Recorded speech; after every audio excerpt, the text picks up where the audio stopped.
జాతరకి అమ్మ వాళ్ళ ఇంటికి వెళ్ళాను. మీకు జాతర వీడియో పెట్టాను కానీ తర్వాత వీడియోసే పెట్టలేదు. ఇంకా అమ్మ వాళ్ళ ఇంట్లో ఉంటే సరిగ్గా వీడియోస్ తీసుకోలేదు, తీసుకున్న వీడియోలు ఎడిటింగ్ చేయలేదు.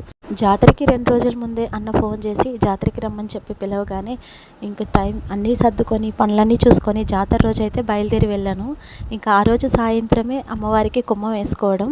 ఇదిగో కుంభం వేసుకున్నాక మేమైతే ఇలా అందరం కలిసి పంచుకొని తింటాం. మా అన్నయ్య అందరికీ పెడతాడు. ఇంట్లో కుంభం వేసుకొని అమ్మవారి దగ్గరికి కూడా కుంభం తీసుకెళ్ళాము. అక్కడ పొట్టేలు నరుక్కొని అయితే ఇంటికి తీసుకొచ్చాం. మీకు ఆ వీడియో అయితే పెట్టాను నేను. నైట్ అంతా అమ్మవారి ఊరేగింపు జరిగి ఊరి మధ్యలో అయితే ఉదయానికల్లా కూర్చోబెడతారు. ఇంకా మేము అమ్మవారి కాడికి వెళ్ళి పొట్టేలు నరుకు రావాలని ఎవరూ నిద్రపోకుండా నైట్ అంతా మేల్కొనే ఉన్నాము.